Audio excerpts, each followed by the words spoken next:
Assalamualaikum warahmatullahi wabarakatuh. Selamat malam teman-teman semua. Kembali lagi kita di podcast Learn. Oke, sebelumnya perkenalkan nama saya Iqbal Biondi uh, dan ada teman saya Edwin Samudra Pratama. Kami dari mahasiswa PTI 2020. Jadi kami di sini akan berbagi informasi mengenai gaya dan metode belajar yang mungkin teman-teman sedang kebingungan nih, gaya dan metode belajar seperti apa yang cocok untuk teman-teman semua.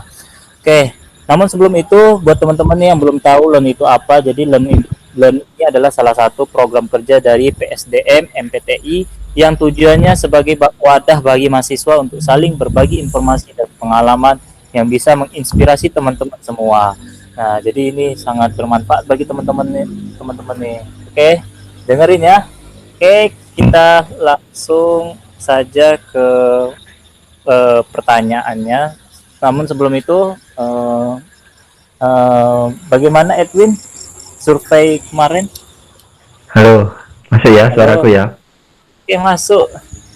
Oke, jadi itu sebelum ini dimulai itu kita mensurvei dulu nih ke beberapa teman-teman PTI sama beberapa yang lainnya gitu kan ya.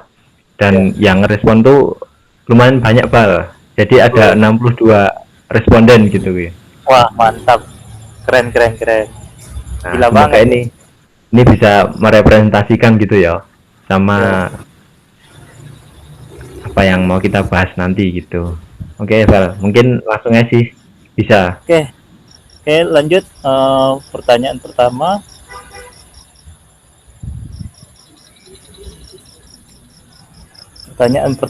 Oke. Siap, Edwin? Oke, siap dong. Siap. Edwin, seberapa sering nih belajar di luar kelas ya dalam seminggu? Oke. Wah, pertanyaannya langsung just gitu ya. Oke. Langsung jawab. Ya, Jadi itu untuk langsung jawab. oke. Jadi itu untuk semester lalu kan semester 1 kan ya. Nah, itu di situ kita masih ada kesibukan yang lain tuh, yaitu ospek kan gitu kan ya. Jadi untuk belajarnya tuh ya agak sedikit gitu terkikis sama kegiatan toh. Nah, itu akhirnya dari situ kan belajarnya itu cuma 3 sampai 5 kali tuh dalam seminggu. Dan masing-masing itu durasinya juga nggak lama-lama banget sih Val kalau aku. Gitu. Iya. Cuma kalau Berapa tuh? di sini kalau aku sekitar 1 jam sampai 1,5 jam lah mungkin lah ya. Hmm, Kalau di Kalau sini dalam seminggu berapa kali itu? dalam survei itu untuk yang peringkat pertama, itu 1 sampai 2 kali Val, dalam seminggu Val. Sedangkan yang Wah. kedua itu 3 sampai 5 kali peringkat kedua.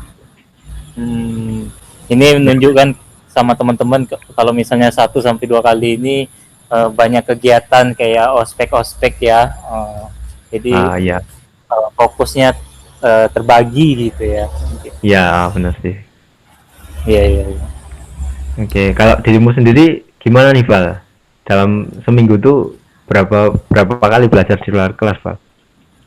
Kalau semester kemarin itu, kalau aku ya, tergantung minggu itu ada ospek nggak. Kalau misalnya ada ospek biasanya 1 sampai 2 kali. Kalau misalnya ada misalnya rentang ospeknya kelewat gitu ya, ada kosong gitu, minggu kosong, itu bisa sampai 3 sampai 5 kali. Oke, mantap ya. Ya. Oke, pertanyaan selanjutnya. Edwin, kapan nih waktu terbaiknya untuk belajar? Oke, kalau untuk yang diriku sendiri itu lebih terbiasa tuh malam sih Val. Jadi itu kan kita udah seharian gitu kan ya, kegiatan ya kelas. Nah gitu tuh kalau malam nggak belajar tuh rasanya tuh kayak ada yang kurang gitu loh. Kan ya daripada kita nggak produktif kan cuma nonton film, main sosmed gitu kan. Yang penting lelah kita tuh buat belajar gitu pas malam itu. Nah, betul betul. di survei pun itu juga malam ini menjadi peringkat pertama nih, Val. Uh. Sedangkan yang peringkat kedua itu pagi hari. Oh, Nah, pagi hari ya. emang bagus sih kalau pagi hari kan kondisi otak, kondisi fisik, kondisi hati juga kan lagi fresh gitu kan ya. Siap Ya. untuk diajak bekerja keras gitu loh. Betul betul betul. Dirimu sendiri gimana nih, Val? Lebih Kalau sering aku lebih sering ke malam gitu. Ya, Oke. lebih sering ke malam.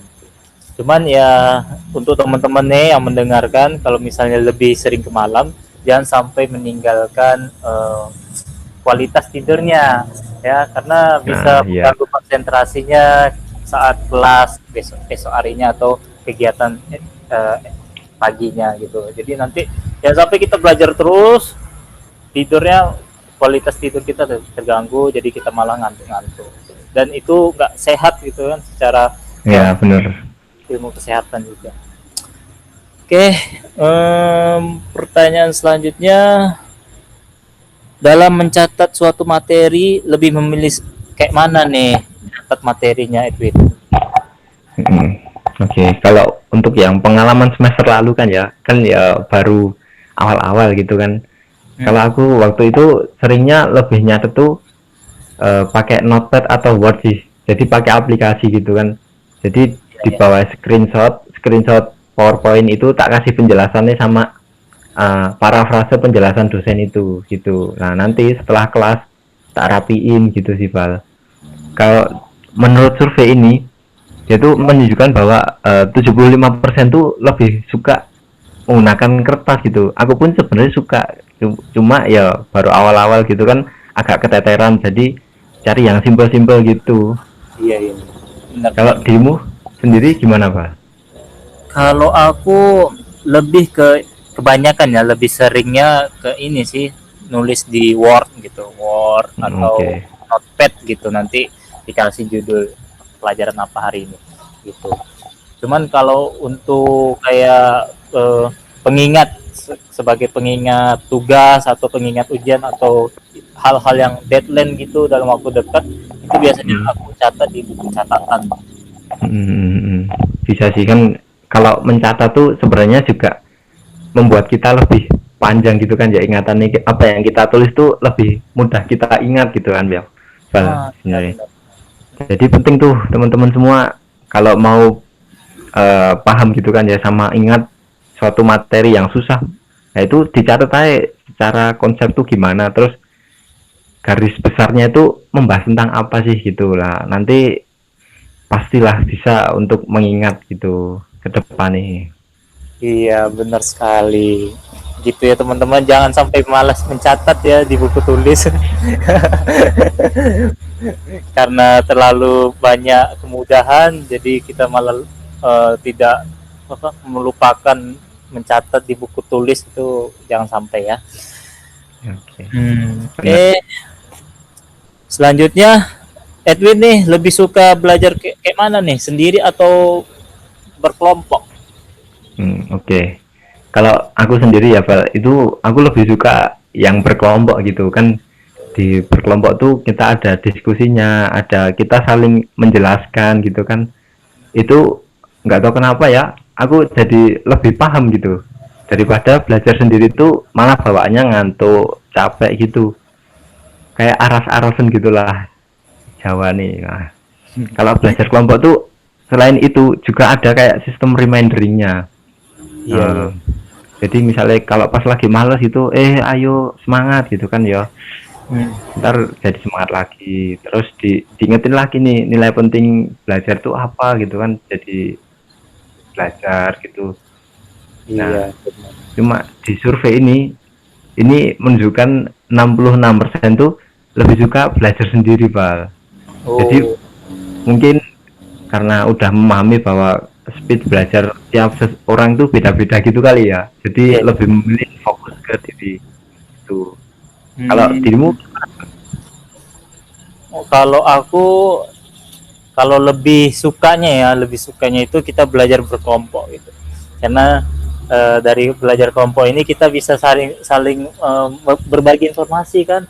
Misalnya teman ada Mm-mm. yang nggak tahu ini, ada yang tahu, dikasih tahu gitu. Jadi bertukar informasi itu gampang gitu. Kadang kita lebih tahu apa, lebih mengetahui suatu informasi itu lewat teman gitu daripada guru atau dosen gitu kan. Nah, jadi apa yang disampaikan teman biasanya lebih paham gitu. Cuman Mm-mm. eh, kalau lebih lebih masuknya lebih dalamnya itu belajar sendiri. Oh iya, benar sih. Kan Iya. juga harusnya tuh ini bukan dipilih ya, tapi lebih dominan mana gitu kan ya. Benar. Ya intinya kalau misalnya belajar kelompok jangan satu orang yang belajar aja. Itu bahaya. Ya teman-teman jangan seperti itu. Oke. Oke, pertanyaan selanjutnya.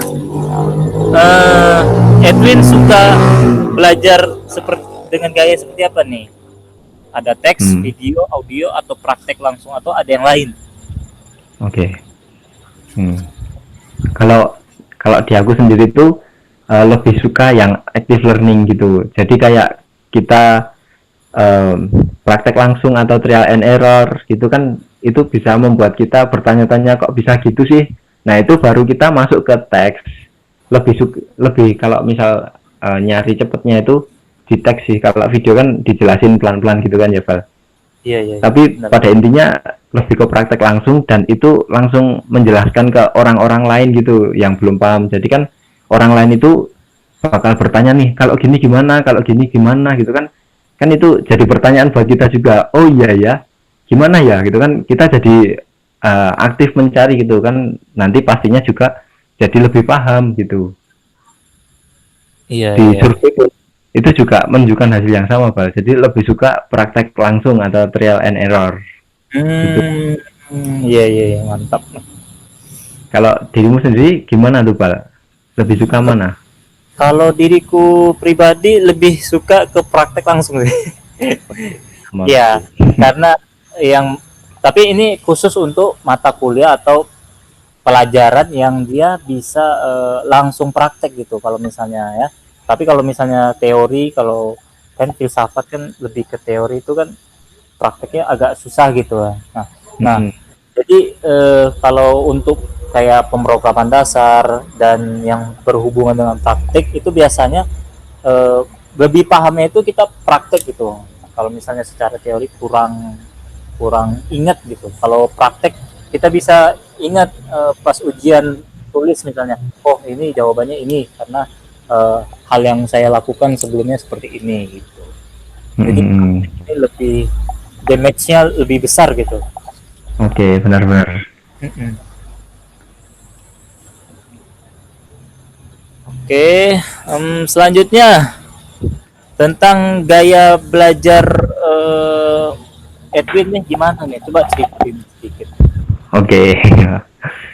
Jadi tuh di semester lalu tuh kalau aku sendiri belajarnya tuh nggak terlalu panjang gitu ya, mungkin 1 jam atau 1,5 jam kayak yang aku bilang tadi. Tapi itu tak usahain gimana caranya biar produktif sama efektif gitu. Jadi waktu yang sedikit ini gimana benar-benar tak optimalisasikan gitu. Iya, Nah, iya. dengan metode yang kayak aku bilang tadi kan, namanya tuh metode Feynman. Kalau teman-teman belum tahu, jadi itu kalau misalnya pengen memahami suatu hal itu harus mengajarkannya ke orang lain gitu loh, Mas. Iya, iya. Mm-mm. Nah, terus di samping itu kayak belajarku itu lebih ke konsep sih, nggak yang langsung ke detail gitu, nggak. Tapi konsepnya dulu gimana, terus pendasarannya itu, terus sama big picture atau garis besar atau gambarannya itu gimana sih, ini menjelasin tentang apa sih gitu kan. Jadi alurnya tuh bisa kelihatan dulu sebelum kita masuk ke detail-detailnya. Jadi itu, Bal, Iya. untuk Jadi, yang kayak belajarku. Nah, jadi teman-teman kita tuh belajar dari konsepnya gitu. Kalau kita udah tahu konsepnya, gampang itu ke ya, cabang-cabang yang lain gitu. ya tuh contohnya kayak misalnya nih di semester 2 kan ada mata kuliah Object Oriented Programming atau PBO kan ya, pemrograman Hmm, berbasis objek. iya, iya. Nah itu sebenarnya akan terasa lebih jauh lebih mudah kalau misalnya pemdasnya itu udah menguasai dulu, Bal. Hmm, Jadi kayak iya iya iya. akarnya gitu loh. Akarnya itu harus kuat dulu Mm-mm. sebelum naik gitu. Iya iya. Cuma Oke, kalau di mantap. survei ini, Ya, surveinya gimana? survei itu gaya belajarnya itu sebelum kelas dia nih materi overview-nya. Terus berdiskusi sama temen nih, kalau misalnya nggak paham ya tanya temennya, tanya dosen gitu kan. Terus habis itu ada juga yang bilang belajarnya tuh di tempat yang hening, terus Hmm, belajar yang interaktif gitu. Ya ya ada yang general baru ke spesifik gitu, ada yang membaca buku, menonton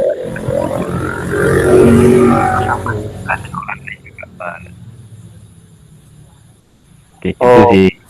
iya iya iya.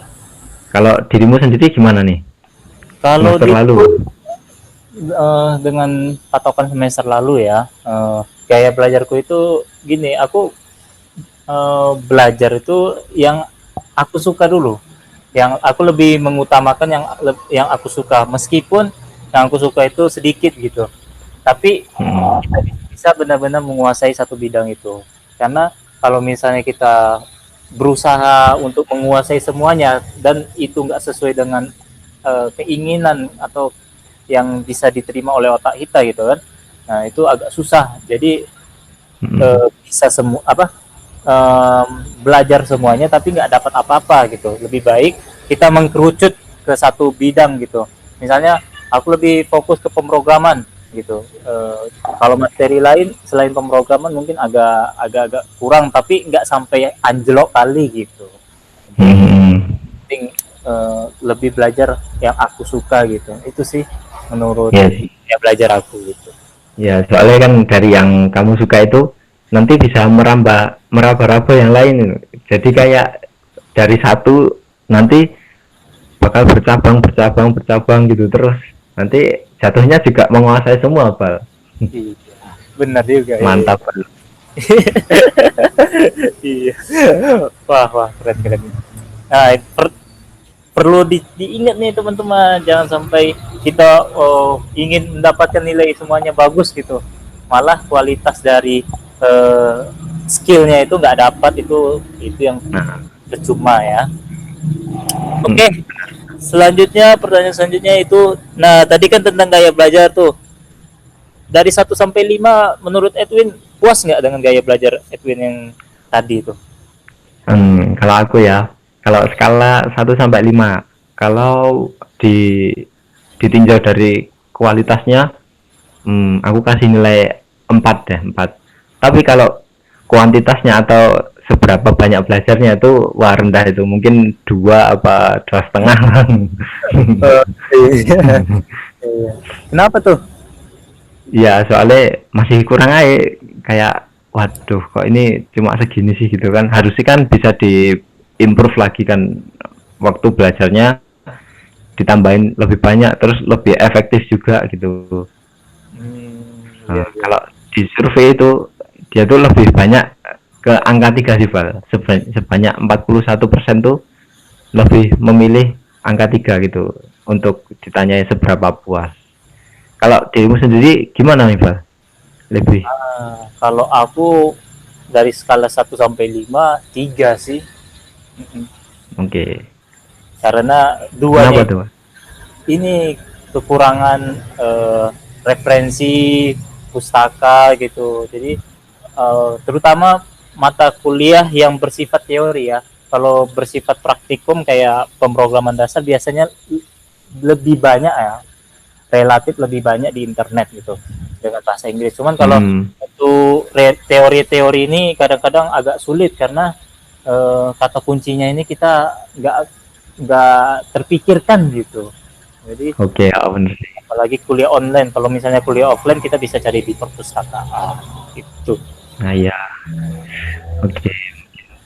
Mungkin ya di Hmm. semester depan semua offline gitu kan ya, biar belajarnya juga enak gitu kan di perpus gitu. Itu yang kita harapkan semuanya, Oke. biar apa feel anak mahasiswanya dapat gitu. Yo, Oke, nah Yang terakhir, apa nih yang menghambat Edwin dalam proses belajar selama perkuliahan daring selain keterbatasan peralatan dan infrastruktur gitu? Oke, heeh. Ya mungkin kalau apa yang menghambat masalahku kan ya, masalah dalam belajarku sih Iya, sebenarnya iya. masalah juta umat sih. Yaitu apa? Males mulai. Jadi tuh mau duduk terus ngidupin laptop terus baca-baca belajar tuh rasanya tuh kayak berat banget gitu kan ya, lebih enak kan rebahan atau mainan sosmed, mainan game gitu kan ya, Iya, kayak iya. terasa berat banget gitu loh kan. Nah tapi dari situ tuh aku tuh jadi juga mempelajari gitu kan ya, sikapku sendiri, karakteristikku pribadi itu gimana gitu kan. Ternyata setelah tak telisik tuh aku tuh persiapan tuh ya pas mau belajarnya gitu, jadi kayak langsungan aja gitu loh. Hmm, iya, Nah iya. harus harusnya tuh untuk persiapan belajar tuh eh, jauh ke belakang sebelum itu, jadi harus diperhatikan dulu nih moodnya gimana, kondisi pikiran dan hatinya gimana, terus kenyang apa lapar gitu harus benar-benar dijaga. Terus itu juga lingkungan lingkungan yang kondusif tuh mempengaruhi banget itu. Jadi kalau itu siap, kayak ibaratnya kita udah punya bensin, udah motornya tuh udah siap gitu diajak buat jalan banter gitu, jalan yang kenceng gitu kan, otomatis nanti pas belajarnya tuh ya semangat, mindful, nggak males, fokus dan konsentrasi gitu sih bro. Iya, iya, betul, betul, betul. Hmm, Kalau di survei ya, iya jelasin survei. survei nggak nih? Oke. Oh, boleh, boleh. Hmm. Oke, hambatannya kalau di survei itu rata-rata tuh karena nggak ada teman, lokasi belajar kurang kondusif, susah paham, nah susah masuk, susah paham gitu. Kalau mau tanya itu agak sungkan gitu kan ya, terlalu Ah, santai, sama menunda. iya, iya, iya. Bener, bener. Oke, Wah, keren ya. kalau dirimu gimana? Sejuta Kalau aku masalah. ya sama seperti yang disampaikan oleh teman-teman ya. Eh, tapi yang pertama tadi yang sebelumnya gitu ya, tentang referensi itu yang paling sulit tuh. Yang kedua ya seperti masalah yang dibilang sama teman-teman dalam survei itu, aduh, memang benar benar itu. Malas, terus nggak ada teman terutama ya, kalau soalnya kalau kita belajar ada teman tuh semangat gitu, kita lihat teman kita belajar jadi pengen belajar gitu. Cuman ya Wah, harus betul milih teman yang benar nih, jangan pula nanti temennya main, kita ikutan main juga. ya berarti berarti besok kalau misalnya ngelihat nih temen yang kira-kira wah ini anak ambis nih, tempeli terus saya Val. Iya, benar benar benar benar benar, deketin terus ya. Ya, uh, Wah, mungkin karena udah banyak yang kita tanya ini, terus juga karena keterbatasan waktu, itu aja nih pertanyaan-pertanyaannya. Jadi kalau dari aku nih tentang metode dan gaya belajar, ya kembalikan ke masing-masing kita, masing-masing teman-teman, gimana bagusnya cara belajar teman-teman, karena yang tahu teman-teman itu nyaman dalam belajar itu ya diri teman-teman sendiri gitu. Kalau misalnya teman-teman mau belajar sambil makan atau sambil melihat gunung yang hijau gitu, ya itu mungkin gaya belajarnya teman-teman gitu. Mungkin satu satu antara satu orang dengan orang lain berbeda gitu. Cuman yang perlu diperhatikan untuk teman-teman yaitu teman-teman harus mengenali dulu diri teman-teman itu bagaimana cara belajarnya gitu. Ya kan Edwin? oke. Kalau Edwin gimana nih? Oke. Kalau dari aku sendiri tuh ada nih beberapa poin yang harus mesti kudu Wah, wajib diperhatikan. wah, apa tuh? Oke. Sebutin, sebutin. Teman-teman pasti. Oke. Yang pertama tuh konsep diri dulu sih. Jadi tuh sebelum kita melihat orang lain tuh kita harus punya konsep diri itu. Kita harus berpikir bahwa kita tuh sebenarnya bisa, kita tuh bisa bersaing, nggak peduli temen tuh mau sehebat apa, kalau kita punya konsep diri yang bagus, otomatis kita bakal terdorong nih Val sama konsep diri yang kita ciptain sendiri. Jadi itu ada hukum namanya law of attraction gitu. Nanti kalau misalnya ada waktu bolehlah di searching apa itu law of attraction gitu. Nah, terus yang kedua, motivasi sama goals. Ini penting banget buat belajar nih. Jadi itu sebelum belajar kan harus punya motivasi dulu. Untuk apa gitu kan ya. Motivasi intrinsik sama ekstrinsik. Nah, itu harus kuat dulu. Mengapa kita harus belajar ini? Memangnya gunanya untuk apa gitu kan ya. Harus punya alasan yang kuat gitu. Sama yang ketiga, goals. Ya, hampir mirip sih. Kita belajar tuh goalsnya apa, untuk diri sendiri kah, untuk orang lain kah, atau untuk apa gitu kan ya. Itu sih Bal yang harus diperhatikan biar kita tuh dalam belajar tuh efektif gitu. Kalau masalah metode dan gaya belajar tuh benar tadi yang dibilang Iqbal, sesuaikan aja sama nyamannya dirimu gimana gitu. Tapi ya kalau misalnya pengen nyoba kayak belajarnya orang, kita copy paste gitu, barangkali cocok loh, ya mengapa enggak gitu kan ya, barangkali lebih efektif gitu. Iya, benar. Jadi yang paling penting itu jangan insecure dulu lah ya. Belum belajar insecure itu malah karena kita fokus karena kita fokus dengan insecure, jadi kita malah nggak berusaha nih untuk memahaminya. Jadi ya makin ketinggalan jauh gitu. Jadi untuk teman-teman belajar jangan insecure. Apapun mata kuliahnya, kita punya peluang yang sama gitu dalam bisa di bidang tersebut gitu. Oh ya, ini Bal, satu lagi nih.